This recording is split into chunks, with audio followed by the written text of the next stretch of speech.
sacrifice would be required.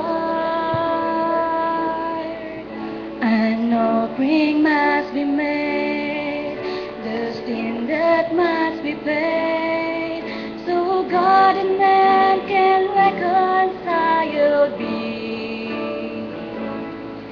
So Jesus said, I'll go, because He loved me so. He shed His blood and paid sin's penalty.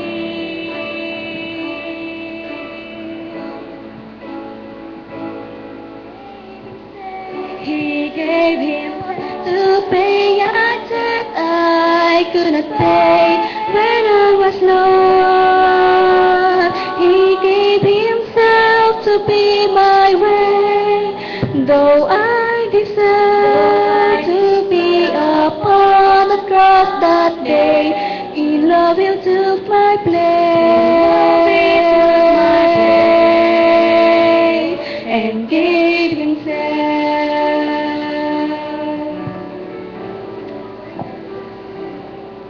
No other love, no greater love is shown than when one lays life down for a friend. But Jesus died for me when I was His enemy. A love like this I cannot comprehend. He gave Himself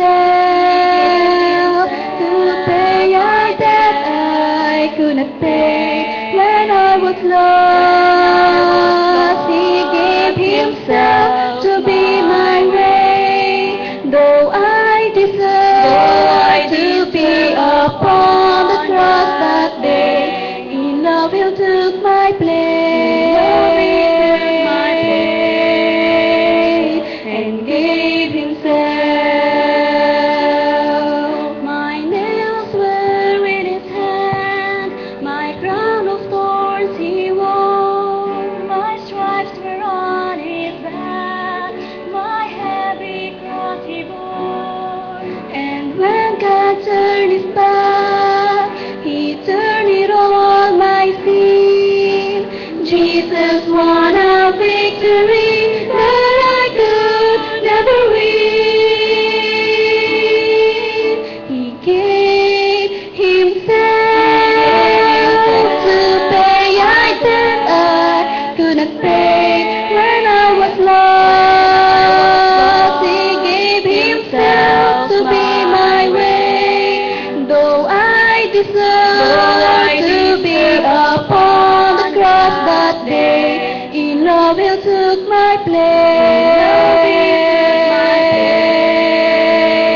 and gave Himself.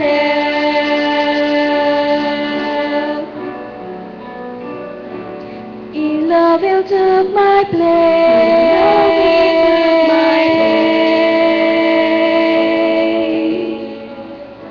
and gave Himself. He gave Himself.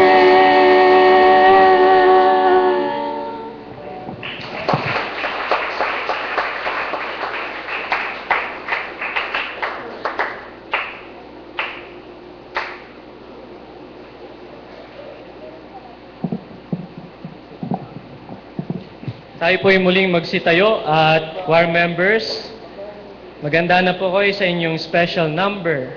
Sa second verse po ng awiting ito, punta na po kayo sa harap para sa inyong song number. Hymn number 158, Wonderful Grace of Jesus. 158, Wonderful Grace of Jesus.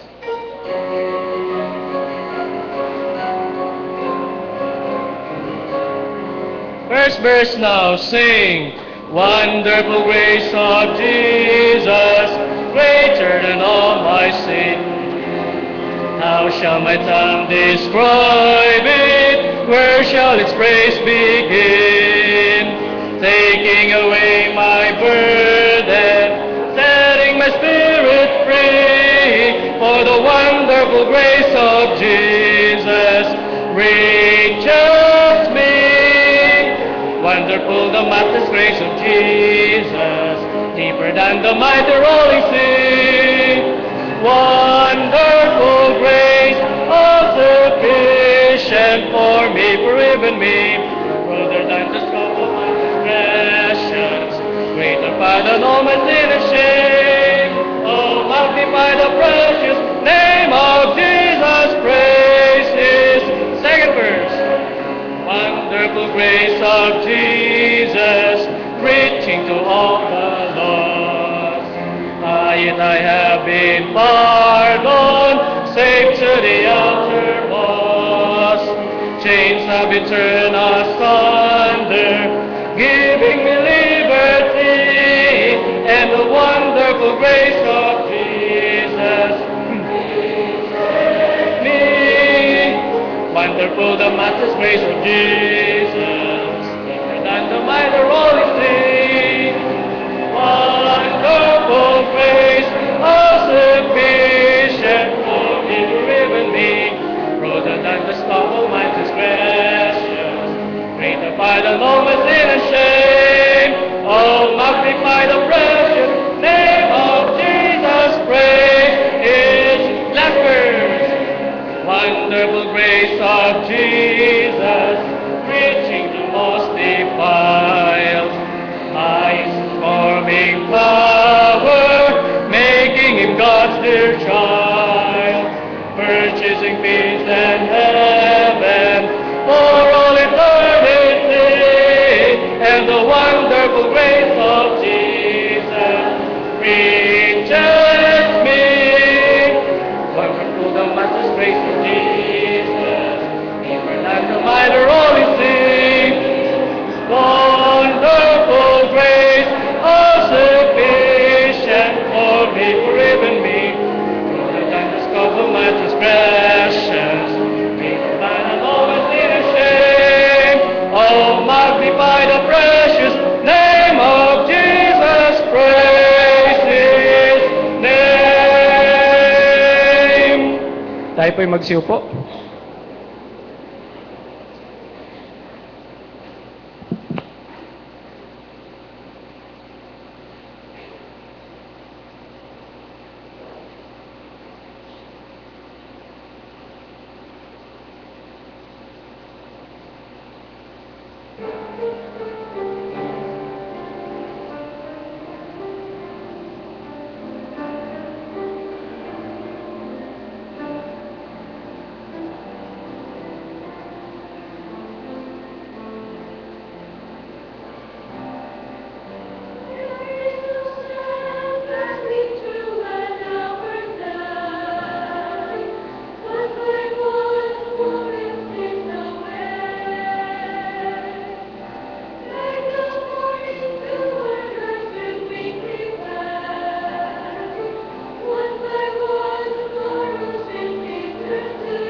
Salamat po at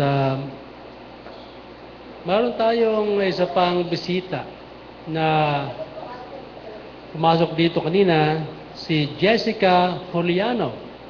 Jessica. Ayan, si Jessica. Siya ay galing sa Marinduque. Alam niyo itong ating church, hindi natin nilagyan ng mga advertisement dyan sa labas, although may desire tayo. Pero ang isang tunay na Baptist, talagang hanapin yung kanyang katatak na lugar. Siyempre, spiritual natin tahanan to, and we are glad to have Jessica with us this morning. At sa pagkakataong ito, ay dadako na po tayo sa ating pag-aaral. Tayo ay tunay na maraming mga pasanin. At sa karamihan dito mga pasanin ito, pag hindi natin alam ang ating ginagawa, magiging sa halip na maglapit sa atin sa Panginoon to, lalong maglayo sa atin sa kakulangan ng kaunawaan at kaalaman sa dapat gawin sa panahon ng ito ay pabigat ng pabigat. Yan ang isa sa problema natin. At nawa, itong ating pag-aaralan ay makatulong sa atin. Na may mga pagkakataon naman na ginagawa na yun dati ang dapat, pero natigil. So yun po mga pangyari kung minsan.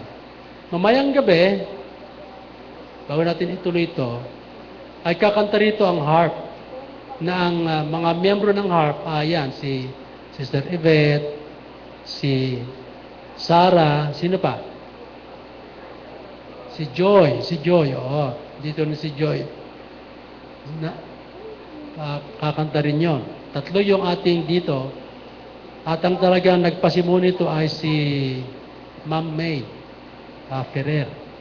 Kaya, yung mga iba ay hindi nila makayanan yung practice. But anyway, maroon itong kasing plano na pupunta naman doon sa Bacolod for few days of singing engagements. Ipag-pray po natin sila. They'll be singing how many songs? 2 songs or 2? 2 or 3. Kaya, yan po. At mamayang hapon din, baru tayong speaker. Ang ating speaker ay si Brother Joey Trinidad. Ayan po. At sa ating pagsusulwin natin, sinimulan nung Sunday, mag-sulwin ulit tayo. At tingnan natin, marami dyan naghihintay ng bibisita. Nawa, tayo ay gamitin ng Lord para bumisita. At alam nyo, minsan lang tayo makapaglingkod. Ito lang panahon ito na habang nabubuhay tayo rito, makapaglingkod. Pagdating sa langit, wala na.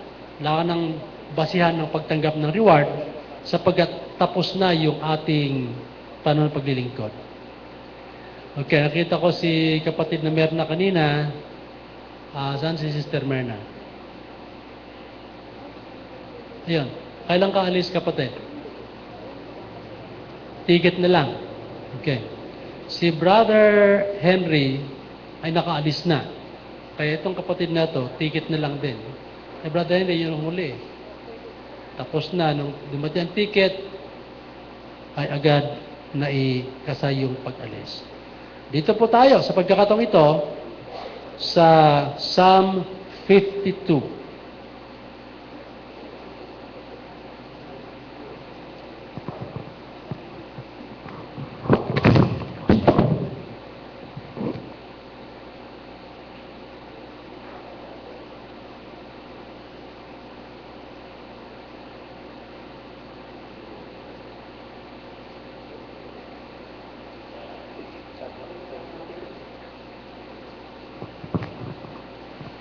Hello.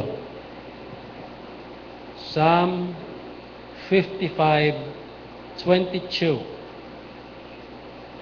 55:22. Okay po. Basahin natin to. So, itong isang talata. Okay. Verse 22 of Psalm 55. Ready? Go.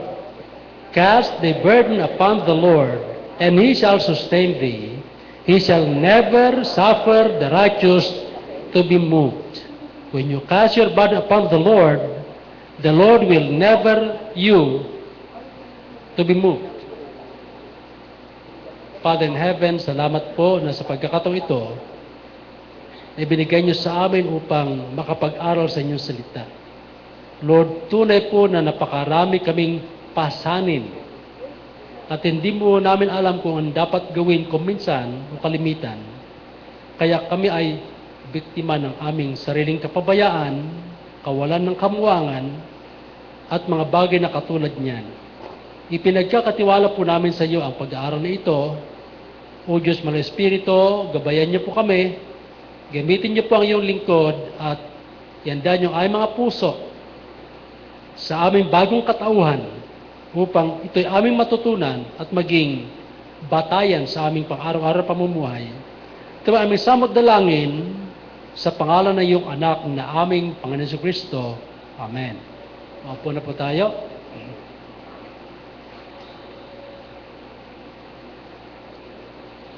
Cast thy burden upon the Lord. At ang pasanin kasi, habang ito'y dumadami, ito ay dahilan ng pagkalugmok natin sa bigat ng ating mga pinapasan. Pero kung bawat pasan, marunong tayong magpasa din, relax tayo, at diyan tayo nakakatulong sa mga iba. At sa pamilya ko minsan, itong katulatan, church family, minsan, hindi natin kaya, hindi pa tayo gumagawa ng hakbang o paraan. Kaya, yung ating kapabayaan ang dahilan ng ating pagkatalo sa labanan sa buhay. At ako'y umaasa na maging kamuwangan sa atin to, na tayo ay mag-concentrate sa Kanya, huwag din sa ating kapwa. Dahil kung minsan, kung malakas ka, ay kung mahina ka, siyempre asa ka sa iyong kapwa. Na maunawaan ka, madala nila yung pasahan mo. Pero, yan, kailangan magpunla ka muna. Palakas ka, tapos tumulong ka, tayo ka naman ang may mga pasanin, tutulungan ka rin ng mga tao yan. Basically, kung saan ka nagministeryo, magministeryo yan sa iyo. At kung may ibang magministeryo sa iyo, bonus mo na yan. Bonus mo yan. Pero basically, kung kanino ka nagpunla, siyempre doon ka aani. Okay. Itong punto, itong salitang burden, ano bang ibig sabihin nito? Kasi sabi noon, ilagak ninyo ang iyong pasanin sa Panginoon. Itong burden ay bagay na nangyari o dumating sa atin sapagkat ito'y laan para sa atin. Yun ang burden. Dumating sa atin sapagkat inilaan para sa atin. Na ito ay dapat kilala natin na bahagi ng ating buhay.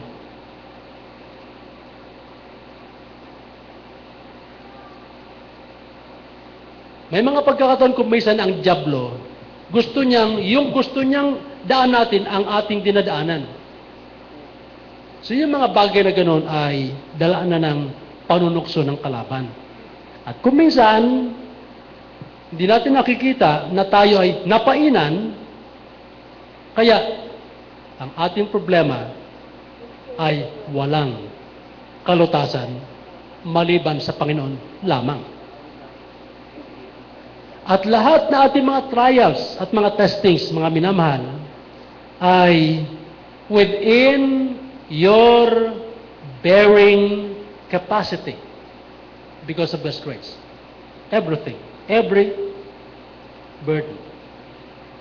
Because of God's grace, all of this are within your bearing capacity.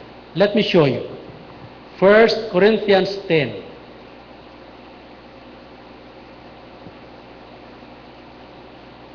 Kaya minsan, sa nakakaring tayo, hindi ko kaya, hindi ko kaya. Talagang hindi mo kaya. Hindi ko kaya. Pero kung alam mo ang gagawin mo, kaya mo pala yan. Pero may tumulong sa iyo.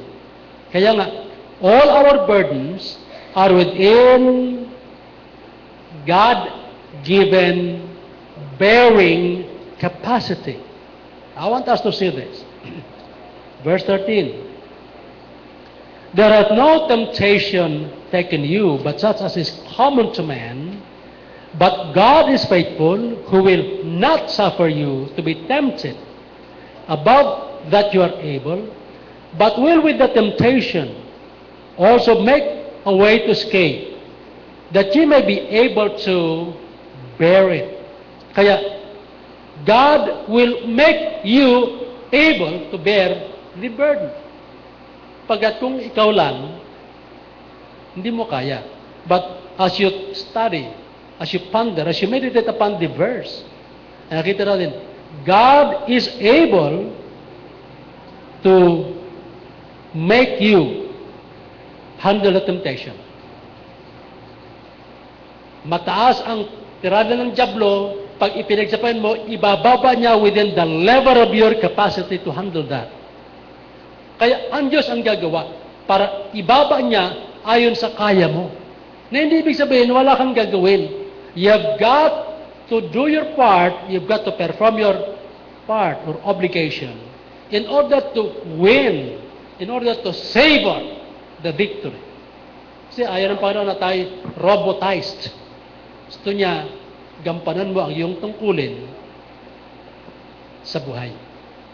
Kaya nga, yung practical part ay hindi inalis ng Diyos or else ang labas natin, nasa robot level na tayo. Pero hindi po ganon. Kundi, ang iyong practical na tungkulin ay dapat mong gampanan. Kaya yan po So burden will come to us as allowed by God, like si Job. Si Job, humingi ng permiso si Satanas sa Panginoon upang siya ay tirahin, pahirapan, at lahat na. Steal, kill, destroy. Ginampanan niya yung tatlong bagay na yan kay Job. Pero isa lang kondisyon ng Lord, pwede mong gawin yan, isang bagay lang. Huwag mong salingin ang kanyang kaluluwa. It's not within your jurisdiction. Hindi pwede. At yun nga nangyari. Now, you are in it because sometimes we are in a situation that we are so burdened within our doing. May mga pagkakataon na dahil sa ating kagagawan, tayo bigat na bigat na bigat. Dahil gumawa tayo ng maling decision at iba pang katulad niyan. Ganun pa man, as we get right with God, God will take charge of that problem and begin to rescue us and to deliver us partly until the level is within our capacity to have the blessings of God, to endure until we get out of the hook or get off the hook. Kaya, yun ang problema.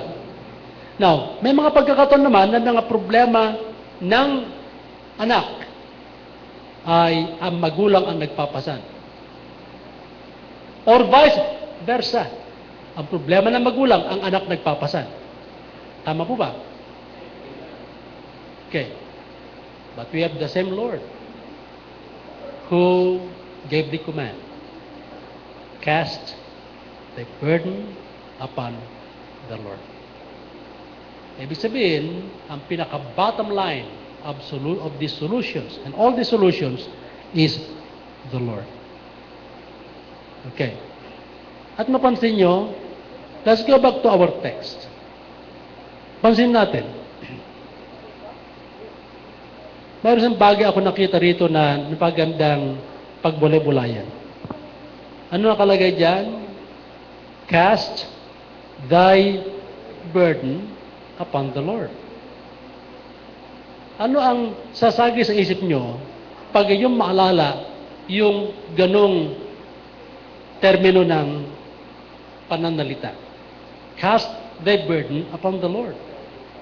Na yung iba, sila ay paulit-ulit. They are bearing burdens in a repetitious manner because of their own doing. But let's take a look at this. Ano ating makita riyan?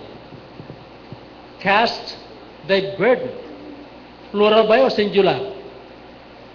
Plural o singular? Of course, you could see it as done in a singular capacity. Meaning, ito nakita ko dyan. Kailangan don't hold long accounts. Ibig sabihin, ano man ang burden mo sa araw na ito, o anumang oras dumating yan, if it is a burden, you go back to God and cast the burden on Him. Huwag mo na kaya na dumagsap, lilituhin ka ng job doon. Kaya yung iba, dahil sa kapabayaan, nahihirapan. Dahil sa kapabayaan, nagkaroon ng kalituhan. At nung nagkaroon ng kalituhan, nagkaroon ng kapighatian. Di alam kung anong gagawin. Why? We allow the devil to prosper in his desire to create confusion, and that is his job. Until tayo hirap na. Kaya, yun ang nakita ko dyan. In short, mga minamahal, pag may problema ka, go to your God. Don't leave Him until you have the peace of God enjoyed. Amen ba? Hindi yung sakit ng ulo ko, sakit ng katawan ko, sakit ng bulsa ko. Talagang dugtong-dugtong na yung sakit na yan. Amen ba? Sakit ng puso ko. Dugtong-dugtong, maniwala ka. Pag magpabaya ka, ay binigyan lang ng Diyos tayo ng pamamaraan. Cast thy burden, singular, upon the Lord. One at a time, as it comes, you cast it upon your Lord God. Amen po? Amen. Okay, sa pamagitan yan, nakuha niya na mensahe. Tapos na. Pero, tignan natin yung ibang detalye naman. I-detalye lang natin konti. Pero yung pinakabuod niyan, as it comes, you cast the burden. Okay. How could we benefit on this in particular? Okay. Dako tayo sa mga particular area. Dito tayo sa Acts 16:31. 13:31, Book of Acts. Okay. Anong ating makita dito? Familiar verses, itong ating babasahin. But let's go up to verse 34 actually. Okay. 30. And brought them out and said, Sirs, what must I do to be saved? And they said, Believe on the Lord Jesus Christ, and thou shalt be saved in thy house. And they spake unto him the word of the Lord and to all that were in the house. So nandun yung preaching to the people in the house. And he took them the same hour of the night, and washed their stripes, and was baptized, he and all his straightway. And when he had brought them into his house, he set meat before them and rejoiced, believing in God with all his house. Ano ito? The burden was intended for the conversion of the family.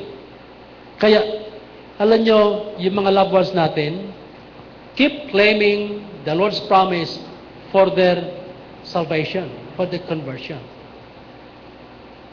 Minsan kasi, inisip natin, salamat sa Lord, ligtas na ako. E paano yung tatay mo? Paano yung anak mo? Paano yung asawa mo? Paano yung mga mahal mo sa buhay? Sapat ba na ikaw lang ay pupunta sa langit? E paano sila? So we ought to have this burden Na ano bang ibig sabihin ng burden? Bagay na binigay ng Diyos sa atin na dapat nating buhatin. Ang Diyos ang nagbigay ng mga burdens na yan. Di ba? Yan ang meaning ng ating pinaliwanag kanina. If you have understood it. Tulad niyan. Okay. May burden ka. Lord, gusto ko sana maligtas ang loved ones ko, pero antitigas ng puso eh. Di ba? Na huwag mong tignan yung kanang tigas ng puso.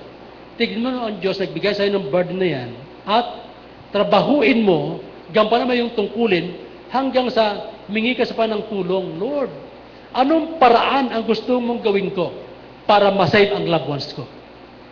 Para masave ang kaibigan ko? Para masave ang kamag-anak ko? Burdens.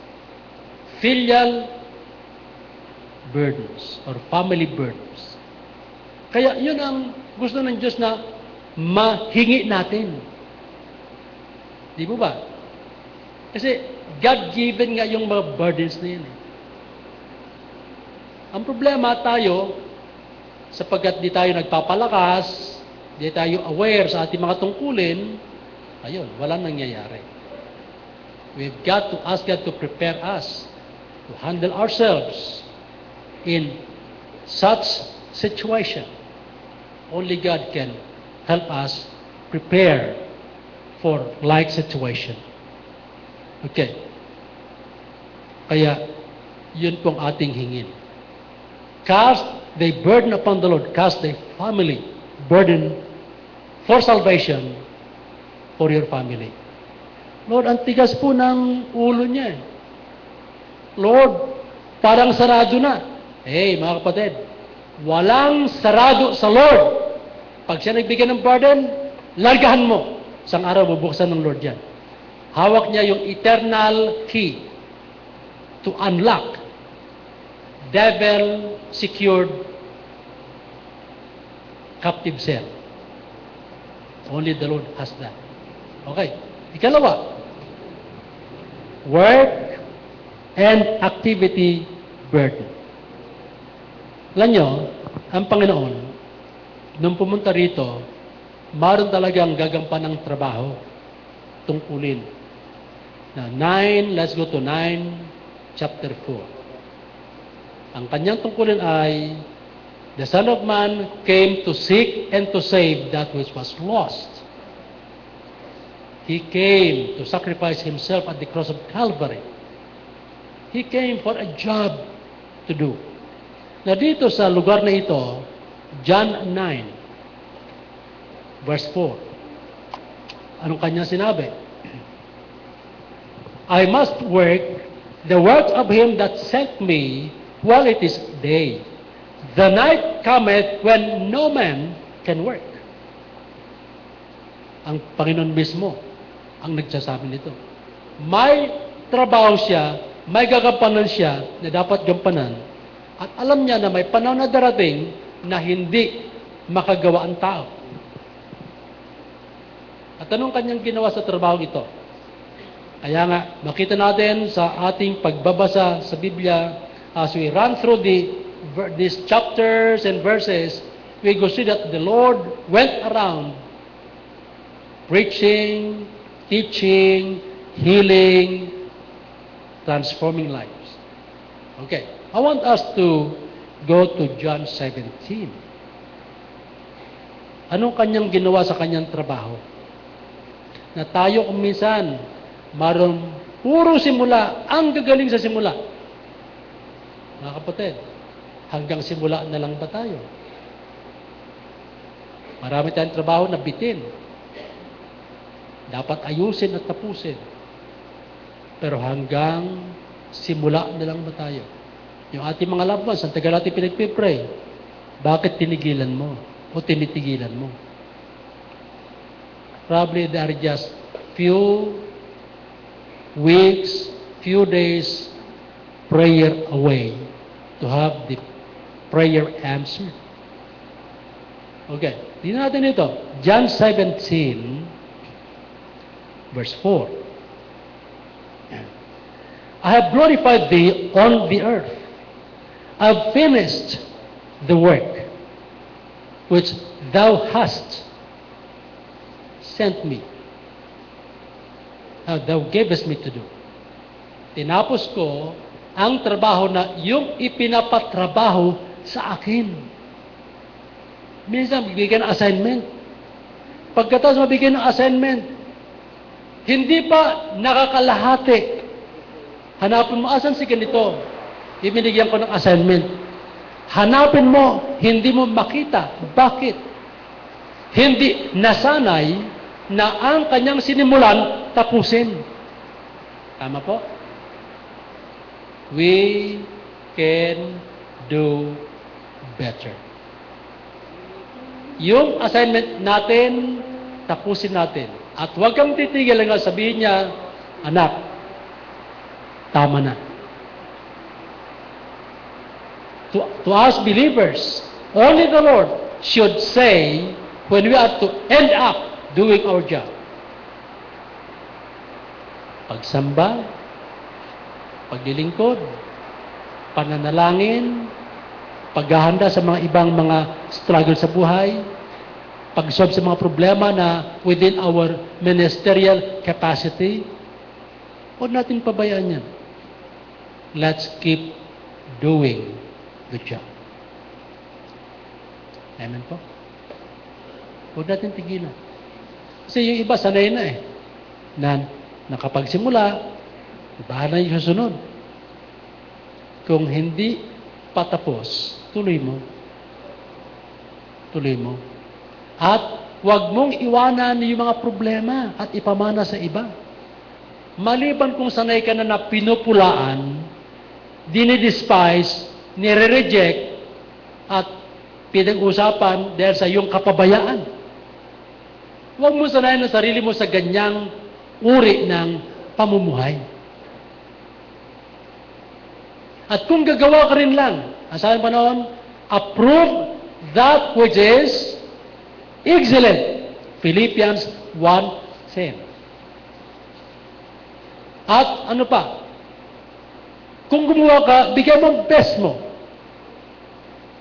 Bigyan mo ang best mo. Ecclesiastes 9:10. Whatsoever thy hand findeth to do, do it with thy might. Ibigay mo ang best mo. Sapagkat diyan ka nakikilala. Makikilala ka sa pamamagitan ng iyong mga gawa. Give your best, at kung may mga ilang best na nagawa mo, approve among the best, the best. Okay. Yung gawa ni Jesus Christ sa Ama ay talaga namang wala kang masabi. Di ba tinapos niya yung kanyang tungkulin? Na of course, alam niyo si Christ, may pagkakataon noon na tinutokso siya ng dyablo na hindi tapusin yung trabaho. Kaya natokso anong kanyang panalangin? Anong prueba na gusto siya ng dyablo na huwag tapusin yung trabaho niya? Di ba may pagkakataon noon sa kanyang passion na, Lord, if it be possible, let the cup pass by me, but not mine will, but thine will be done. Yun ang naging blessing sa atin. Hindi dahil sa gusto ko, kundi ko anong gusto nyo, yan po mangyari. Ibig sabihin, even Christ had that opportunity to go through trials and testings, but he knew the answer. He went back to God for final decision. Yun ang kailangan natin. Kaya sa mga points o areas kung saan ka maaring tinitira, go back to your God and say, Lord, please get hold of this problem, of this situation. Yan ang pinakamabuti. Kaya, napaganda kanyang ginawa. At marong kasing mga sinabi sa Biblia, napaganda nating gawing patayan to sa ating pagpupursige. Galatians 6:9. Huwag kang manghibagot. Be not weary in well-doing, For in due season you shall reap if you faint not. Ibig sabihin, ano man ang tukso ng diablo at tumigil ka, kung patigilin ka, kamo, Satanas, hindi pwede. Ako ay sumusunod sa hakbang ng Panginoon, gusto kong gumawa hanggang sa matapos ang aking tungkuling dapat gampanan. Alam si Paul, nung si Paul ay talagang dumating na yung panahon na siya ialay sapagkat he died a martyr's death in 2 Timothy chapter 4, 6 to 8. Anong nangyari? For I am now ready to be offered, and the time of my departure is at hand. I have finished, sabi niya sa 2 Corinthians 4:7, I have, let me go to it. Sige, punta natin. 2 Corinthians 4:7. I have fought a good fight. I have finished my course or my race. I have kept the faith. Ibig sabihin, talagang hindi niya tinigilan hanggang sa natapos din niya. So, is it impossible for us to do the same thing? No. Kaya lang tayo nangihimagod sapagkat we try to depend on our intellectual capacity, our capacity in the flesh, siyempre, nanghihimagod to. The flesh exhausts, but the Spirit energizes. Kaya, yung mga lumalakad sa ating sariling kakayanan, sigurado, ikaw ay manghihimagod. Pero kamo, Lord, ang labanan ito, pinagtatagubilin ko na po sa iyo, spiritual na ito, magtatagumpay ka. Kaya, ano sabi niya sa verse 8? Henceforth, there is laid up for me a crown. Maro akong maasahang putong reward. Kaya alam niyo sa atin, huwag kang titigil kung hindi ka pinapatigil.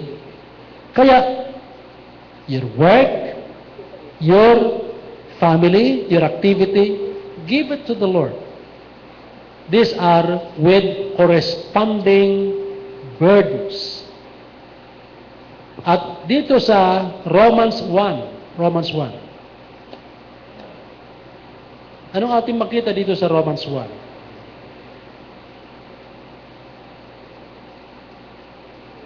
Sino sa atin dito ang walang utang? Ha? Sino dito walang utang?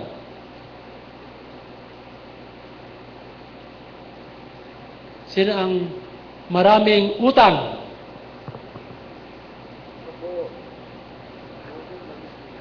Ay, iba sa inyo, iba yung tumbok ng utak nyo eh. Kaya di tayo nagkakasundo eh. Pakita ko sa inyo kung anong tinutukoy ko ha. Diyan na ba kayo? Romans 1. Ha? 2 Corinthians. 2 Timothy. Tama, 2 Timothy nga. Timothy. Oh, 2 Timothy 4:7. Corinthians, mali. Okay, you please replace that. Corinthians pala sabi ko. Okay. Meron ba kayo magpatawad? Patawarin niyo ako Alam niyo, yan isa sa mga naobserbahan ko na ako'y sa Santa Mesa pa. May mga preacher, ibigay yung text. Mali. Doon sa tinaasat verse. Kaya, yan ang mga normal, kumbaga, venial sins sa preaching. Malimit mangyari yan. Okay. Pero kung ito ay talagang binabasa ko na sabihin natin manuscript, maaaring may magkakamali pa rin. Pero at least, salamat sa iyong kagandaang loob. kapatawaran. Amen ba? Kaya, good. Thank you. I appreciate that, Brother Judy. Ngayon ito, Romans 1. Sana huwag na magkamali. Okay ha? Verse 14. Sabi ni Paul, I am debtor. Ako'y may utang. Both to the Greeks and to the barbarians. Both to the wise and to the unwise. So as much as in me is, I am ready to preach the gospel to you that are at Rome also. I am not ashamed of the gospel of Christ, for it is the power of God unto salvation, to everyone that believeth, to the Jew first and also to the Greeks. To the Greek. So, I am debtor. Ikaw, bilang anak ng Diyos, may utang ka ba? Ha? Ang dami tayong utang. Kasi, marong ibig ng Diyos na pinawitnessan sa atin. Loved ones mo. Kaibigan mo. Kaya marami tayong utang at ang utang natin sa kanila ay ano? Ebanghelyo. We owe them the good news of salvation. Amen. Amen po ba? That's why we should be preparing no end, praying, meditating, acquainting ourselves into the Lord's business of winning the lost. We should be asking them to prepare us for the job, to pay our debt to the people. Ngayon, kung gagawin natin yan, yung mga taong malulungkot, sasaya yan. Sasaya sila. Amen ba? Amen? Amen? Ako po. Okay. Ngayon, yamang iniisip nyo na rin lang yung tungkol sa finances. Mas ma-advance yung isip nyo kaysa sa akin, papasok tayo dyan. The burden or the challenge of fulfilling a commitment. Alam nyo, kaya tayo hirap na hirap financially din. Serye na yan. It's because we have been trying to solve a problem where the devil allured us or tempted us to go into and try to solve the problem in our capacity to handle it. And we could not do the job of having the right way to take to get the way out. Hindi natin kayang isolve yan. It is an entrapment the devil had allured us into. Tinukso tayo na pumasok dyan. Tayo naman, sa halip na ang haba-haba na ang ating problema. Di ba? Dapat hindi humaba yung ating mga problema. As it comes, may problema, Lord, ano pong gawin ko? Sa atin, dahil sa neglect o kapabayaan, nag-accumulate na siya nga humihila sa atin na tayo discouraged, na tayo na ay ibig magwala, etc. Alam niyo yung mga iba, kapag nabasa niyo yung isang ama ng tahanan, basa niyo yun na marami siyang utang, tukso naman hindi makapagtrabaho, etc. Ano kanyang ginawa? Pinatay niyang kanyang pamilya, saka nagpakamatay. Bakit? Di pumasok siya sa problema. Papasok-pasok, hindi para marunong lumabas. Tapos hindi pa humingi ng advice man lang, tulong man lang. Minamahal, we should seek advices in relation to a situation whom we know that it is beyond our capacity to extricate ourselves. Hindi natin kayang kalagyan ating mga sarili. So, anong kailangan natin gawin? Humingi ng tulong doon sa maaring makatulong sa atin. Advice man lang. Amen ba? But you have got to be willing to listen and willing to follow the advice. Sapagat, ang jablo nga, tukson tayo para pumasok sa isang patibong. Dahil ang kanyang trabaho, steal, kill, and destroy. Hindi, gusto ng Diyos yan. Ang jablo may gusto niyan. Tayo naman, we are the helpless victim of the devil's wishes. What should we do to get off the hook? Can you get off the hook yourselves? No. You've got to go to God, who can handle the devil better than anybody. Siyang mag-guide sa atin para makaalpas tayo sa mga tanikala, mga patibong. At siya makapaglalagay ng way out. Di ba yan ang 1 Corinthians 10:13? He is able to make a way of escape, that you and I may be able to bear it. Hindi wala tayong kayang isolve yan. Okay. So ang Diyos nagbigay ng instruction sa atin. Romans 13:8.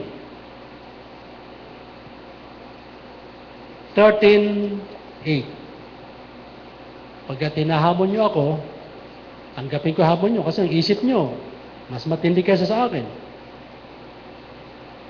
Okay ba? Okay. Salamat sa inyong responde. Walang ko kontra. Verse 8:39. Owe no man anything but to love one another, for he that loveth another hath fulfilled the law. Owe no man anything. Meaning, alam nyo, lahat naman tayo may utang eh. Tama po? All of us have our own indebtedness. Ang masaklap pa, maalala ko, nabanggit ko isang Chinese, ay isang magkaibigan. Magkaibigan sila. Itong kanyang kaibigan ay inuutangan siya. Sabi niya, kung gusto mo tayo mag-away, utangin kita. Bakit? Kasi, pag pinuutang kita at hindi ka nagbayad, galit ako sa iyo. At kung ako naman ang sa punto na sa pangutang na yan, kung hindi kita pautangin, galit ka naman sa akin. Mabuti, magalit ka na lang sa akin. Amen ba? Amen. Pero yan mga kapatid. Kaya lahat ng problema, may solution ang Panginoon. Tayo lang ang hindi nakapakinig o hindi nakapagbasa sa area. Sabi, alam nyo, hindi porket basa tayo ng basa, matalino ka na agad. Hindi po. It takes time to be wise. It takes years to accumulate wisdom. Hindi po ganun kadali. Kaya dito, salitang "owe no man anything" means hindi pwedeng, kasi tayo hindi maaaring debt free. Meron tayong laging utang, either in cash or in kind. Ang malaga, pag may utang ka, bayaran mo. Kahit dahan-dahan. At sabi ko nga sa inyo, itong church, papasalamat tayo, dumaan tayo sa problema. Ngayon, did you know that there were times, siguro mga 9 months, na tumanggap dili ang pastor nyo ng love gift. Kung minsan once a month, minsan wala. Pero bakit nakabubuhay pa kami? Yan sapagkat biyaya ng Diyos to. Huwag nyo na alamin yung ibang detalye. Baka pagkamalan pa kayong chismoso. Chismosa. Pero nakalpas kami. Bakit? Biyaya ng Diyos ito. Mga more or less 9 months eh. Talagang ganun. Now look, iniisip ko noon, kailan kaya maputulan ng kuryente? Tubig. Sa biyaya ng panahon, hindi naman naputulan.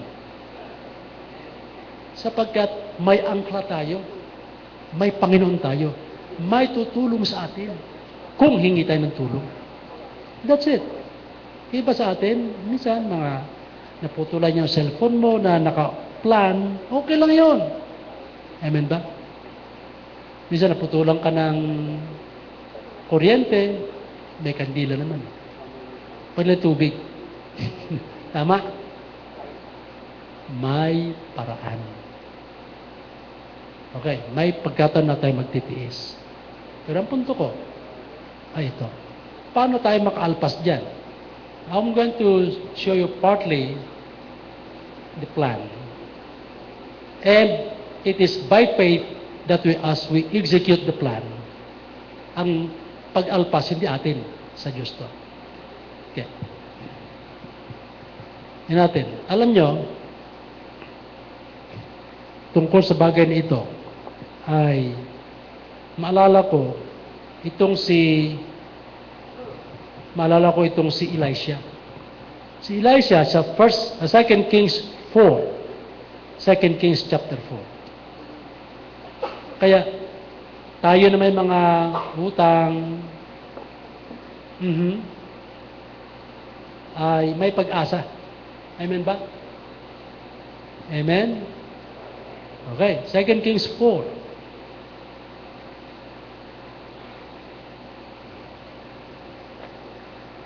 1-7. Now there cried a certain woman of the wives of the sons of the prophets unto Elisha, saying, Thy servant, my husband, is dead. Namatay si Mister. And thou knowest that thy servant did fear the Lord, and the creditor is come to take unto him my 2 sons, to be bondmen. And Elisha said unto her, What shall I do for thee? Tell me, what hast thou in the house? And she said, Thine handmaid hath not anything in the house save a pot of oil. Mayroon siyang power to get wealth. Pot of oil. Anong pot of oil? Lalagyan ng langis para gamitin sa pag-bake ng oatmeal, etc. Pagluluto. Pot of oil lang. Walang iba. Sino to? Naglilingkod sa Diyos. Okay Amen ba? Did you see the picture here? Or are you seeing the picture? Okay. Verse 3. Then he said, Go borrow the vessels abroad of all thy neighbors, even empty vessels. Borrow, not a few. Yan ang instruction. Alam nyo, pag maingi ka ng payo, papayuhan ka sa puntong matulungan ka. Okay. And when thou art come in, thou shalt shut the door upon thee and upon thy sons, and shalt pour out into all those vessels, and thou shalt set aside that which is full. Punuin mo yan lagyan mo. Manghiram ka ng maraming lalagyan. Yan ang buhusan mo, hanggang sa mapuno. Tapos itabi mo. So she went for him and shut the door upon her and upon her sons, who brought the vessels to her, and she poured out. And it came to pass when the vessels were full, puno na lahat, that she said unto her son, Bring me yet a vessel. And he said unto her, There is not a vessel more in the oil state. Then she came and told the man of God, and he said, Go sell the oil, and pay thy debt, and live thou and thy children of the rest. Okay. So, sabi niya, ito maganda ron. Pumunta siya sa kanyang pastor, humingi ng payo. Itong gawin mo, ay sa pinakita ng Lord, meron ka ng mga lagayan, at siya, hindi niya kailangan sabihin na, Oh, pastor, pinupuno ko, tapos titigil ako. Practical na yung sa kanya yun. Napuno, tinabi. napuno, tinabi. At nung naubos, mapuno lahat yun. Sabi niya, mayroon ka pa. Wala na po eh. So, naitabi. Practical wisdom. Discretion. Anyway, pagkatapos nun, anong ginawa? Bumalik uli kay Pastor Elisha. Ano pong gagawin namin? Ito, ginawa namin ang iyong payo. Seeking for proper supervision sa blessings ng Lord. Alam niyo, sabi ni Elisha, sige, ito gawin natin. Pumunta kayo, ipagbili niyo yung mga pot of oil na yan, at pagkatapos ipagbili, bayaran mo yung utang mo doon sa pinagkautangan mo, at yung matira, gamitin nyo sa pangailangan nyo. Alam niyo, minsan, we never seek right advice. And because of that, so without advice, the people fall. Kaya, tapos, pag advice sa sarili natin, ay umpasak ka, bagsak ka, sira ka. Yun ang situation. Kaya, yun ang kanyang ginawa as directed, as counsel. And because of that, nasolve yung problema. Kaya alam nyo kung minsan, sabi na, pastor, wala man alam sa pera eh. Ano man, mga kapatid, narito ang solution ng lahat na uri ng problema. Nasa Bible. Hello? Narito lahat. Okay. Gusto nyo pa? Sa Philippians chapter 4. Dito naman tayo sa New Testament. Paano mag-invest? Paano mag-invest? Okay. Philippians 4. Verse 16.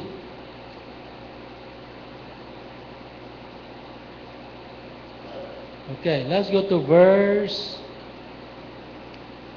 15. 15 through 17. Now ye Philippians know also that in the beginning of the gospel when I departed from Macedonia, no church communicated with me as concerning giving and receiving, but ye only. For even in Thessalonica ye sent once and again unto my necessity. Take note this verse. Not because I desire fruit, I desire a gift, but I desire fruit that may abound to your account. Investment na to. Kaya ibig sabihin, ito ay instruction kung paano ka yayaman sa langit. And you've got to be a good steward. You've got to know what you're doing. Huwag yung, di ba may verse diyan sa Bible? Woe unto him who is wise in their own eyes.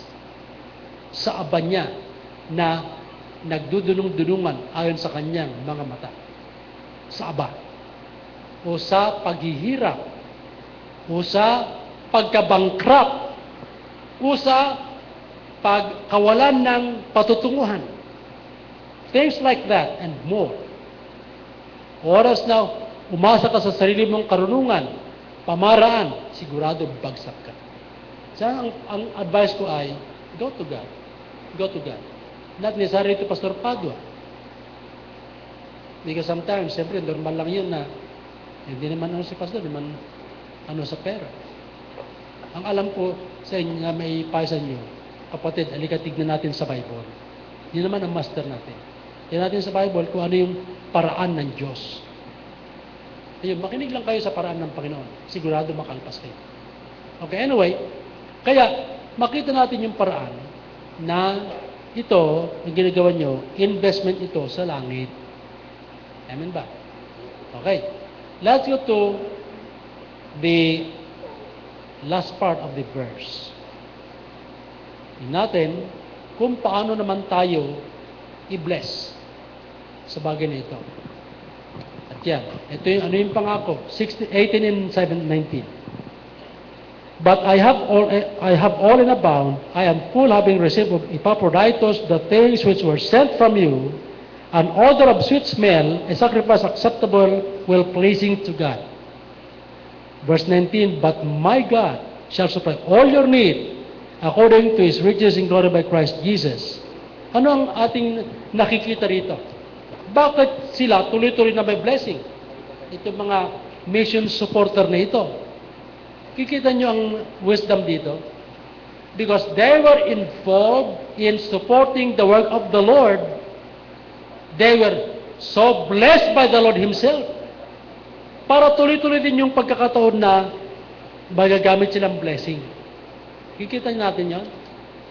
Kaya habang nagpapagamit ka sa Panginoon bilang channel blessings, siyempre, you keep on being supplied by the Lord with blessings so that God could continually use you, and in return, you'll be rewarded in the future.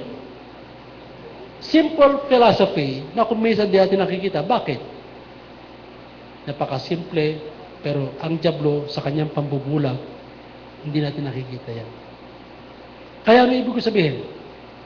Keep meditating. Kaya nga, the word is meditate upon these things. Give thyself wholly to them. And the reward is that a profiting may appear to all. Kasi pag natutunan mo na, application ang kailangan nun. At ang kasunod, blessing na.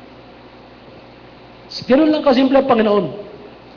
At sabi ko nga, ang diablo, pilit na tayong binubulag para hindi natin makita yung simpleng paraan. Alam niyo, sa tithing na lang.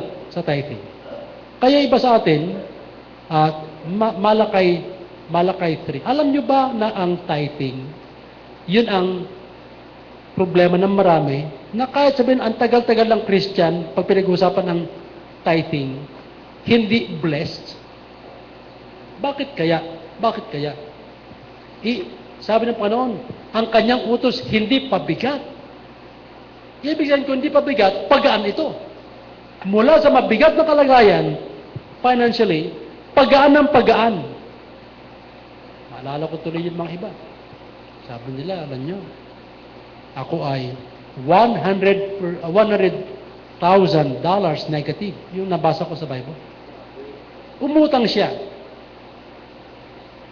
Yung utang niya, may lakip na pangako sa Diyos. Nung umutang siya, tuloy siya sa negosyo, and because of God-given wisdom to manage the blessing, dahan-dahan niyang inuna ang Lord, tapos yung mga blessings, He managed the blessing with God's blessings and God's wisdom. Ito yung para sa utang. Una para kay Lord, ito para sa utang. Ito yung para sa subsistence, yung pangangailangan. Tuloy-tuloy yun. Until God led him out from that situation. Inilagpas siya. Hindi nakalagpas, hindi inalpas, siya inialpas. Amen ba? Hindi tayo pwedeng makalpas sa sarili natin sa lugar kung saan tayo hinila ng diablo pababa. Kailangan ialpas tayo ng Lord mismo. Kaya yung iba sa atin na ang pagpinag-uusapan ng giving, nag-react ka, matagal ka na sanang pinagpapala sa tingin ko. Pero alipin ka ng diablo sa area niyan. Sapagkat, diyan ka madaling kontrolin ni Satanas. Diyan ka madaling laruin. Diyan ka madaling ihulog sa kanyang lugar kung saan ka mapiit, ma-held captive. Anong gawin mo? Lord, sabi po niya sa 1 Corinthians 10. O dito na lang. Huwag na tayong lalayo sa 1 John. Dito yung mata, sa Malakay. Let's try to understand this. 3 verses lang dito para makalpas tayo. Okay. Gano ba ito? Bring ye all the tithes into the storehouse, that there may be meat in mine house. Now, after bringing the Lord's tithes in God's house, anong kanyang sumunod? And prove me now herewith. At saka mo ako subukin sa bagay nito. Dali mo muna, at saka mo ako subukin sa bagay nito. Sabi ng Panginoon ng mga hukbo, kung hindi ko bubuksan ang mga dungawan ng langit at ibuhos sa inyo ang pagpapala na walang sapat na silid na kalalagyan. Na verse 11, at aking sasawayin ang mga mananakmal para sa inyo upang huwag sirain ang mga bunga ng iyong lupain at huwag din masira ang bunga ng iyong mga lupain, sabi ng Panginoon ng mga hukbo. At lahat ng mga bansa ay tatawag kayong mapalad at kayo maging kalugod-lugod na lupain, sabi ng Panginoon ng mga hukbo. Ano ito? Pagkatapos mong sumunod sa Kanya, ito na yung mga blessings na ipinangako niya. Ibig sabihin yan, sumunod ka muna na may panampalataya. Naniniwala ka na ang Diyos, totoo siya at totoo yung pangako niya. Ang problema sa atin, dahil sa atin mahihina tayo, hindi natin kayang bumitaw sa love of money. The giver of money is more important than the money the Lord gave us. Alala ko yung walang-wala, nagkaroon siya, binigyan siya ng kanyang kaibigan. Oh, siya nga pala, hindi ko nabanggit sa iyo. Yung binigay ko sa ng pera na yan. I-share mo rin sa iba yung iba. Naku, naisip agad yung utang niya. Naisip agad yung kanyang mga panagutan. Total, bahala siya. Marami naman siyang pera. Hindi yan pinag-uusapan na marami siya. Timanggap siya, dapat i-share niya yung para sa iba sapagkat nakalaan para sa kanyang kapwa. Hindi niya sinunod. Kaya siya lalong lumubo. Karamihan sa atin, ganun ang situation. Mga kapatid. Now, ang dahilan ay, ano pa yung ating burden dapat ilapit? Hindi lang sa financial needs, mga weaknesses natin. Sino sa atin dito ang walang weakness, walang kahinaan? Raise your hands. Walang kahinaan. Okay, hindi yan dapat itanong. Sino may kahinaan dito? Raise your hands. May kahinaan ka.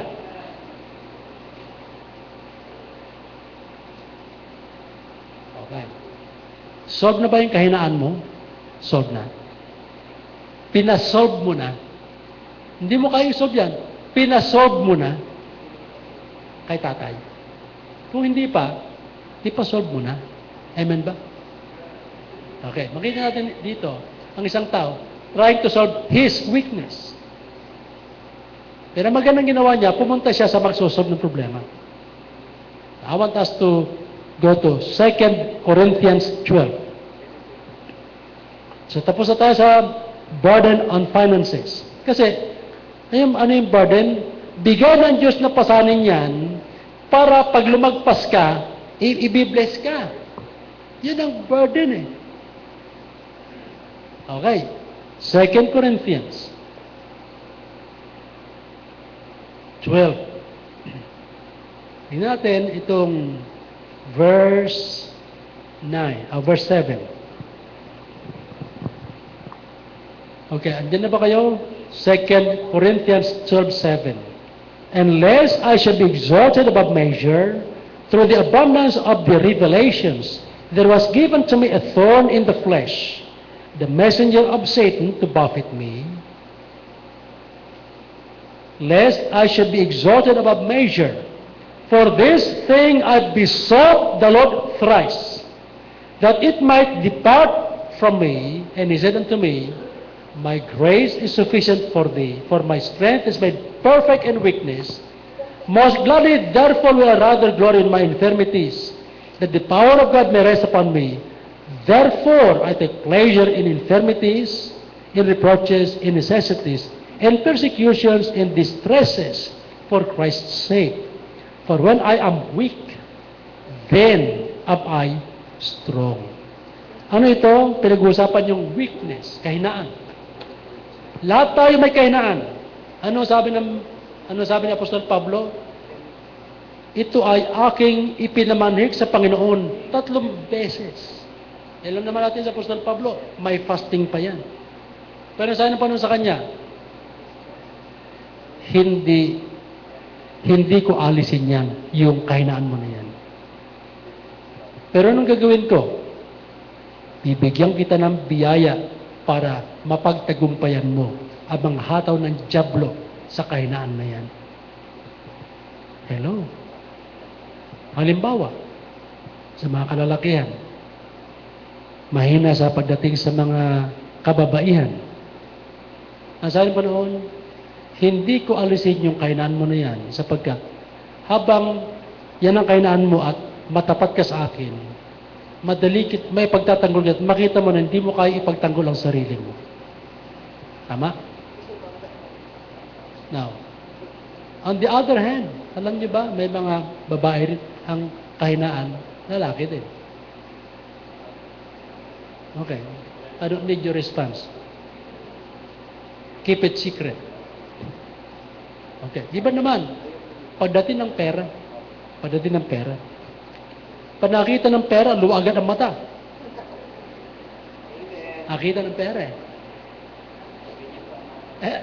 alam nyo, hindi tayo mahiko na pag nakikita pera, paliparin mo patungo sa bulsa mo. Tama? We do not have the magical power. Okay. Anyway, alam nyo ang ano niyan, pangako mo, dapat mong gawin. Go to God and submit or yield that weakness to the Lord. Lord, iba po ang attitude ko pag nakita ko ng pera at nakadating sa kamay ko ang pera. Give it to the Lord and let the Lord help you solve the problem. Amen ba? Hindi mo kaya isolve yan. Ibigay mo kay Lord yan. Tapos may kwento. May tatlo magkakaibigan. Tungkol sa sekreto. Alam mo, sabi niya, ang kainaan ko ay babae. Tatlo. Kaya, pag nakita ko ng babae, hindi ako mag-isip sexy. Isa naman, sabi niya, ang kainaan ko naman, pera. Basta't may nakikita kong pera, parang gusto kong angkinin yung pera na yun. At talagang kainaan ko talaga to. Sabi naman ng isa, alam nyo, ang kainaan ko, kung may marinig ako, hindi ko bibitawan, ilalabas. Patay ka mo. Kaya ingat tayo sa mga kainaan natin kung ka natin ibinibigay, ipinabahagi. Amen ba? Amen ba? Ingat tayo. Ibig sabihin, if that is between you and the Lord and keep it that way, do it. Do it. Total, siya may gawa sa'yo, alam niya kung paano ka tulungan. Alam niyo paano ka ialpas. Weakness. Amen ba? Cast thy burden of weakness upon the Lord. Cast the burden of debt. Ministerial debt. Alam mo, yung Ebanghelyo, tungkulin mo. Cast your burden of work. Tamad tayo kung minsan, ibigay mo sa Lord yan para isolve niya. Cast the burden of the family. Minsan, di ba? Nagsasawa na ako sa pamilya ko. Panila ako trabaho. Panila akong ganito. Ang titigas ng ulo. Hindi sila tumutulong. Kapatid, tayo ay nakalaan magtrabaho hanggang mamatay. Amen ba? At tayo ay kailangan alagaan ng pamilya hanggang mamatay. Amen ba? Accountability natin yan. It's not just responsibility. Accountability. Okay. Ano pa? Ang ating nakikita rito. Ministry. Idagdag natin to. Alam nyo ba na kaya tayo may mga ministeryo ay para ma-excite tayo sa buhay araw-araw? You've got to be excited. Kaya nga sa 2 Corinthians 5:18 ay God gave us the ministry of reconciliation. And these are made ready for our hands. And Colossians 1:25, ito, pag ikaw ay nagpahubog sa Panginoon sa bagay na yan, huhubugin ka para ihanda ka pag nagpahubog ka. I want us to go to this area. Colossians 1:25. 1:25. The Bible tells us this. Bilisan natin para makahabol tayo. 1:25. Whereof I am made a minister according to the dispensation of God, which is given to me for you to fulfill the Word of God. Now, you can only fulfill the Word of God if you are made by God to fulfill it. Meaning, Lord, ito po ako, gusto kong may sa katuparan salita ninyo. Go to God and make Him make you to fulfill the Word. Ephesians 2:10, we are created in Christ Jesus unto good works. Another thing, let's go to the third point under this. Colossians 4:17. Colossians 4:17. Dito rin. And set Archippus, take heed to the ministry which thou received in the Lord, that thou fulfill it. Yung tinanggap mo, sa katuparan mo. Meaning, ibig sabihin, umabot na sa puntong lumago, naintindihan niya ang kalooban ng Panginoon. Sabi ba noon, yung tinanggap mo, sa katuparan mo. Now, look, bawat isa sa atin, mayroon dahilan bakit niligtas at natili sa nabuhay pa sa pagkakataon ito. Bawat isa sa atin. Ang problema ay, tayo, sa halip na naghahanda para paglingkuran ng ating amang hari, na sasadrak na ng dyablo, naggawin yung mga hindi dapat. And because of that, we are not enjoying our Christian lives. Tayo ang dahilan. Tayo. Magawa tayo ng paraan na sa halip na blessing tayo, naging curse pa tayo. O minsan, maging dahilan na may kakagulo, problema, etc. Hey, mga kapatid, hindi ka na bata sa Panginoon. Amen ba? You are not a small boy in the faith or a small girl in the faith anymore.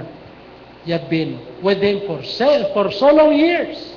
Dapat, sa ngayon, makita ko lang si brother, makita ko lang si sister, nabibless ako. Hindi yung, nako, na-involve na naman sa problema. Nagkagulo. Ang mga hindi dapat magkagulo dahil sa taong yan. Ay baka marinig mo pa, buwisin. Siya na naman ang dahilan at nagkagulo. Mga kapatid. Amen ba? At yan, siya na naman tukso, dinala ang kanyang katabi. Dapat lumayo na dyan para hindi matukso itong kapatid niya. Amen, itong katabi niya. Dahil sa kadadaldal niya, dito nakikinig yung kanyang kapwa. May maitim na balak yan. May maitim na balak yan. Lumayo ka dyan. Amen ba? Amen?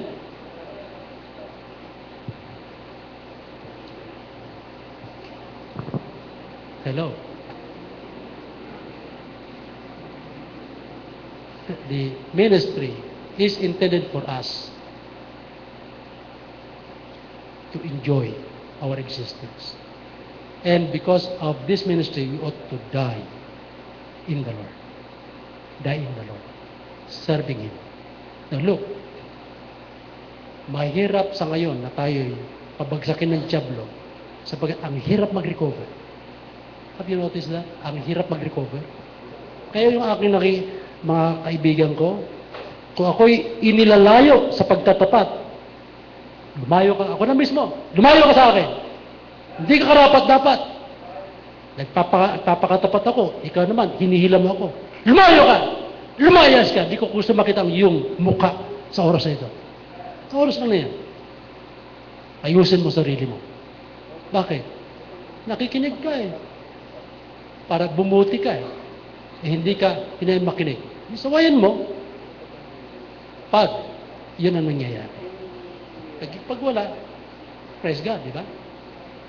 Ibig sabihin ko, pag ikaw ay nasa punto na dapat mag-concentrate sa Lord, mag-concentrate ka. Para matuto ka. Para bumuti ka. Para ma-bless ka. Amen ba? Amen? Hindi ako galit. Trabaho lang to. Dahil pag baka nakita niyang pangibalang araw, Malis kayo, you cursed. Yan mabigat. Sa akin, ano lang to? Mga, bago natin marinig yun, ay warning na to, mga kapatid, huwag natin gawin yan. Ganun lang yun sa akin. Trabaho lang. Amen ba? Eh baka itong mga ating bisita na from Marinduque, ay nagagalit si Pastor Padua. Akala ko di marunong magalit ang pastor. Hindi ako galit. Nagbibigyan ako ng diin. Di ba? So mga kapatid, let's live according to our claim. Christian tayo. Amen ba? Ibuhay natin ating panampalataya. Let us live according to the glory and praise of God. Yan ang panawagan natin. Kaya sa ngayon mga kapatid, ano ang ating binibigyan pansin dito? Cast the burden upon the Lord. As it comes, you cast it to Him.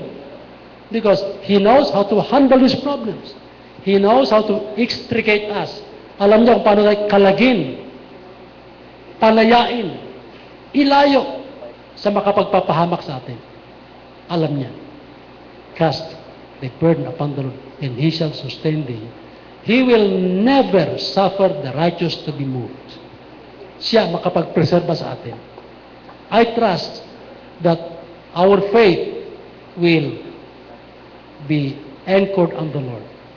Walang ibang makakatulong sa atin, siya lang. Walang ibang makakapagbigay ng pagtatagumpay, siya lang. Kaya nga, maganda sabihin natin, Lord, to me to live is you, and to die is gain. Tumayo po tayo lahat, praise.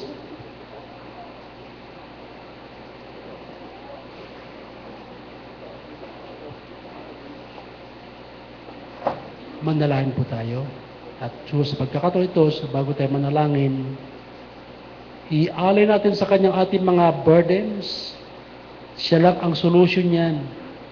Nakabasa naman natin ang ilang mga bahagi dito. Andyan ang financial burdens, andyan ang weakness burdens, andyan ang family burdens, andyan yung mga kung ano ng mga problema, kasama na yung mga bagay na ipinaisip ng Panginoon sa inyo. Interpersonal relation burden mo sa loved ones mo, lahat na. Trabaho, give it to the Lord. Pastor Padua, before you pray, I want you to include me in your prayers.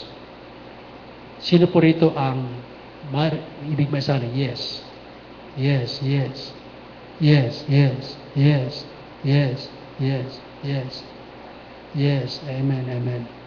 Marami akong side traction, Pastor. Would you please include me in your prayers? Sino po? Yes, yes. Yes, yes, amen, amen.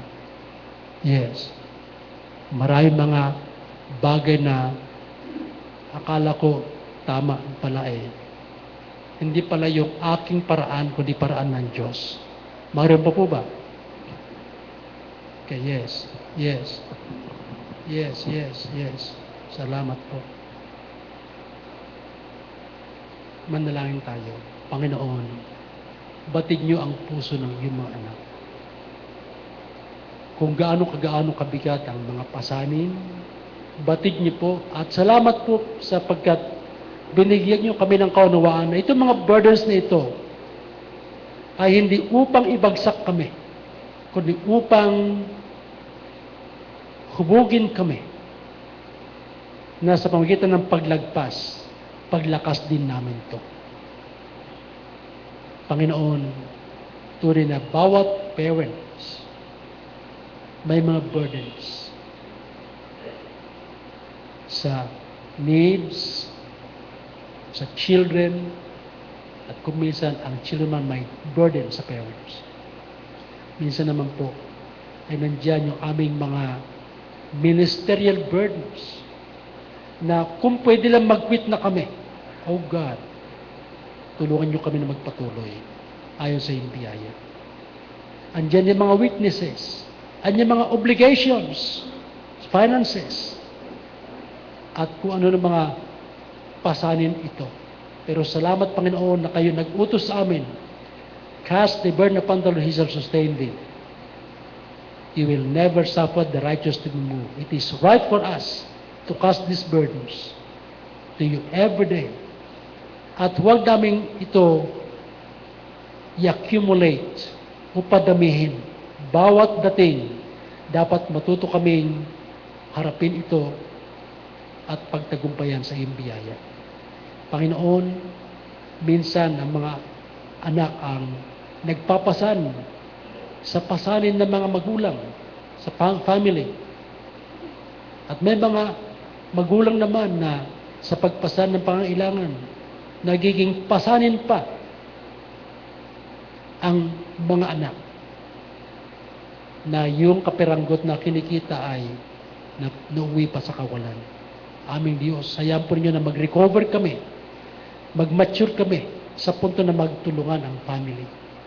Ganyan, Panginoon, pinagkakatiwalaan na rin po namin sa inyo, sa aming mga ministeryo, na aming magampan ng tuga anumang kahirap ito pagkat kami hingi ng lakas galing sa inyo.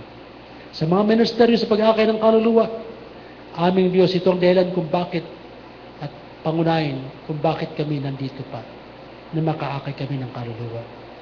We are indebted to the world of sinners to win them. At Lord, mamayang hapon, 3:30, mag-iipon kami para sa bagay na ito. Na Lord, na kahit saan kami dumako, i-train nyo kami na magdala ng mga pasanin.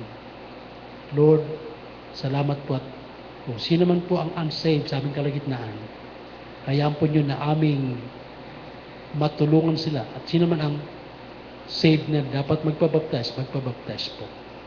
Lahat po ito aming samot dalangin na maasa sa iyong biyaya sa pangalan ni Jesus. Amen.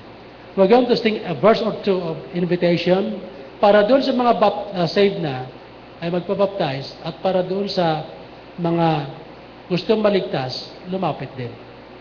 Ano man po ang pangailangan natin, whatever, ayahan natin na ibigay natin sa Lord. Sige, we're going to sing an invitation. Song number...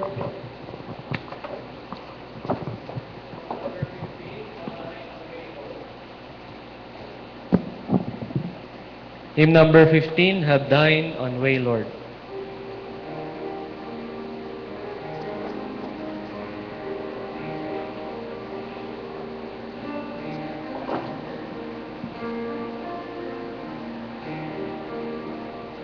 First verse now, sing.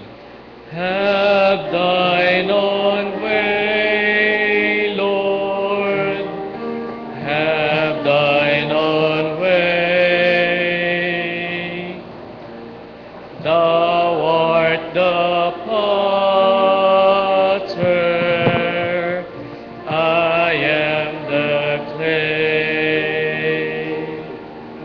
Mold me and make me after thy will, while I am waiting, yielded and still. Okay, we're going to sing another verse at sa pagkakataon ito, yung mga saved na gusto maalaman ang baptism, yung parang paglalim mo. Simula ka nang dapat papalaot sa faith mo. Mag-responde tayo. Yung may iba naman na may mga struggles tayo, alam nyo, you can never solve your struggle. Only the Lord can help us out. So, anong kailangan natin? We need God's help. Kailangan ng counsel, lumapit ka, and we could talk about that later. So, ano man ang situation, ay ilapit natin yan. Kasi sabing, have thine own way, Lord, out ako, in ka na. Your will be done, not mine. Let's sing the next verse of this song. Verse 2, sing. Have thine own way, Lord. Have thine own way. Search me and try me, Master, today. Whiter than snow, Lord, wash me just now, as in thy presence, humbly I bow.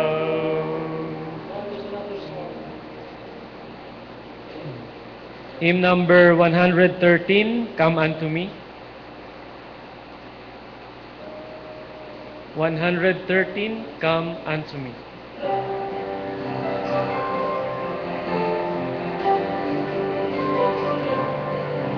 First verse now, sing. Hear the blessed Savior calling the oppressed. All ye heavy laden, come to me and rest. Come no longer tarry, I your load will bear. Bring me every burden, bring me every care. Come unto me, I will give you rest. Take my yoke upon me. Hear me and be blessed. I am meek and lowly. Come and trust my might. Come, my yoke is easy and my burden's light.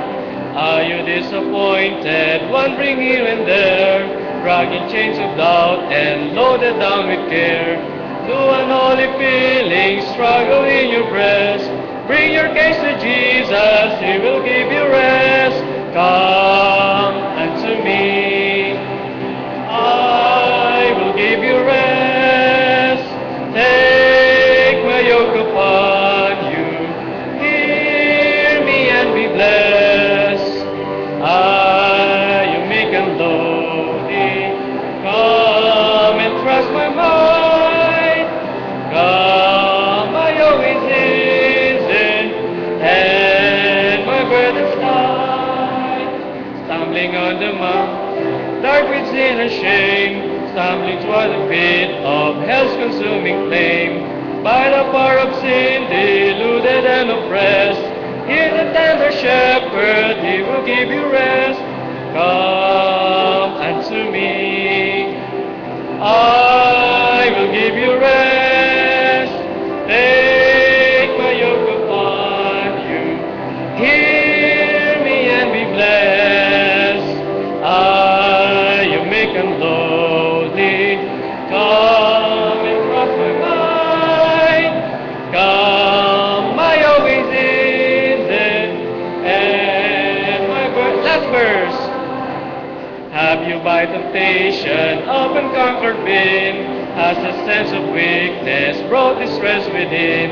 Christ will sanctify you if you'll claim His best.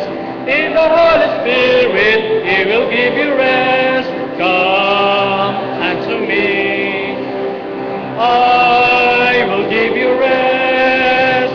Take my yoke upon. Hear me and be blessed. I am meek and lowly. Come and trust my might.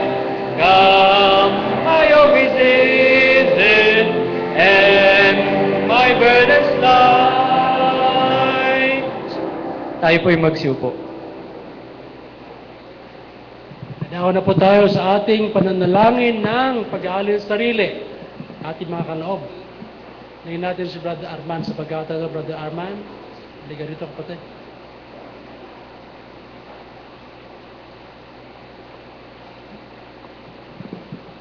Tayo po ay magpasalamat. Panginoon naming nasa langit, salamat po sa pagkakataong pong itong may papakita po namin ang aming pong pagsamba, pasasalamat, Yes, Lord. at pagpupuri po sa inyo sa pamamagitan po ng pagbibigay. Tunay po, Panginoon, na kayo po ang nagkakaloob sa amin at wala po kaming may pagmamalaki, Panginoon. Ang aming pong inaalay ay mula din po sa inyong ibinigay sa amin. Kaya marami pong salamat. Dalayan ko po na paspasan niyo po ang mga ikapo at kaloob Yes. para po sa inyo ikaluluwalhati. Ito po aming dalangin sa pangalan ng Panginoong Jesucristo. Amen. Amen, amen. Okay po.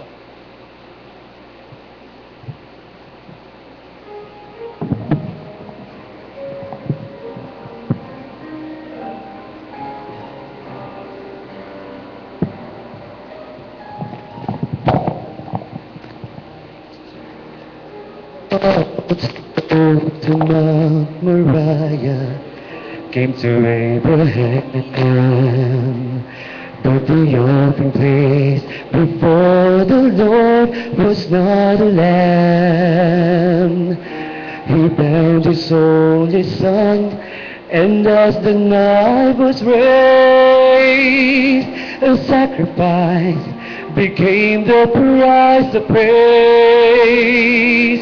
When praise demands a sacrifice, I worship even then, surrendering the dearest things in life.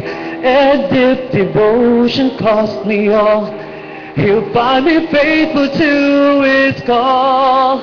When praise demands a sacrifice.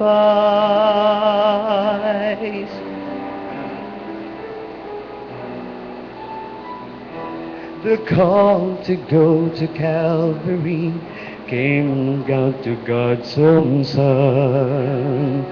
But an altar waited for the Lamb He would become. His hands reach up to heaven, and as the cross was raised, and with His life He paid the price of praise. When praise demands a sacrifice, I worship even then, surrendering the dearest things in life. And if devotion cost me all, He'll find me faithful to His call. When praise demands a sacrifice, God hears the words of praise we lift. Yet I have found His honored more than what I'm willing to lay down. When praise demands a sacrifice, I worship even then, surrendering the dearest things in life. And if devotion cost me all, He'll find me faithful to His call. When praise demands a sacrifice, and if devotion cost me all, He'll find me faithful to His call. When praise demands a sacrifice, a sacrifice.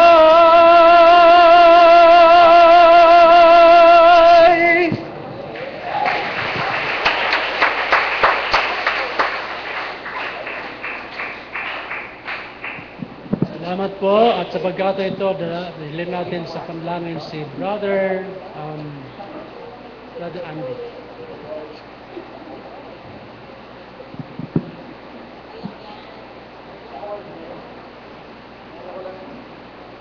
Tayo po'y magpasalamat. Dakilang Diyos na Ama namin sa langit, kami pinagpapasalamat sa oras na ito, Panginoon, sa mga napakinggan namin inyo pong mga salita. Maraming salamat, Panginoon, sa mga kabigatan po namin sa buhay, Panginoon. Amin pong naisurrender po sa inyo, Panginoon. At patawad po, Panginoon, sa mga pagkakataon na kami po'y nanghihina, Lord.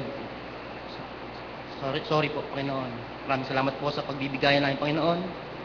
At kayo po ang gumawa, Panginoon, para sa ikalalago po ng gawain. Ito ang aming samot dalangin sa matamis na pangalan ng aming tagapagligtas na si Kristo Jesus. Amen. Amen, amen. Para po sa ating dapat paghandaan ay ito pong ating anniversary. Talagang di natin mapigil sa paglapit po nito. Ngayon ay 15. We are just how many days away? Ang pinaka-climax nito 20th. But we will have the anniversary observed sa 20th pa lang, 13 pa lang, yan na po. Then that week, pag-pray po natin. And also, ay ating panalangin itong mga planners. We're going to have all the leaders dito, may gagampanan, next Monday evening. Para yung mga dapat maganda na po. At Talent Discovery 22, this coming Sunday afternoon at 29. Talent Discovery po yan. And at this moment,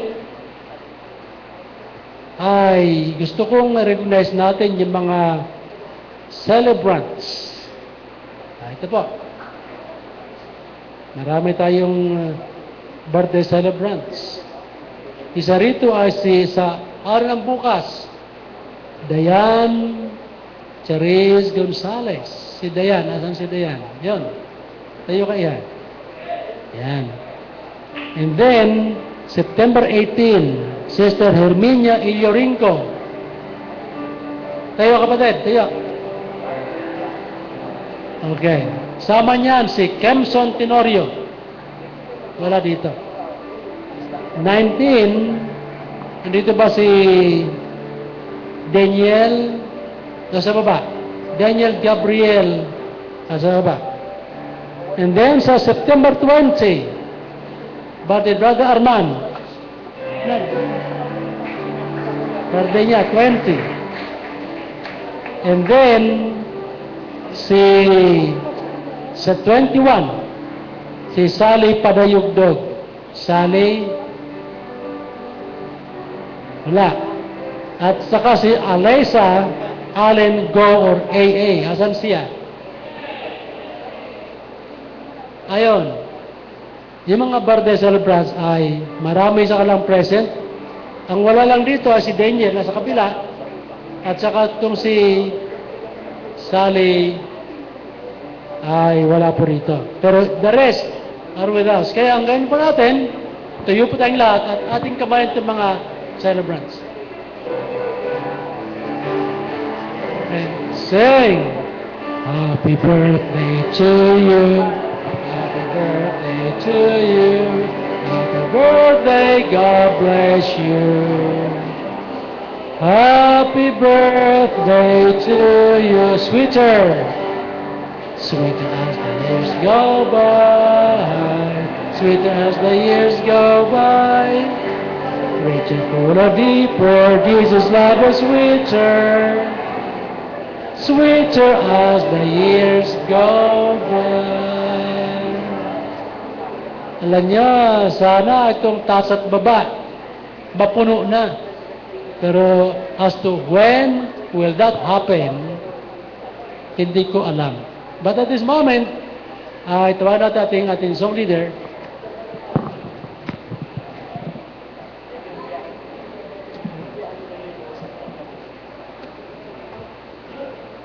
Tayo po ay magawitan. Hymn number 49, I Know Whom I Have Believed.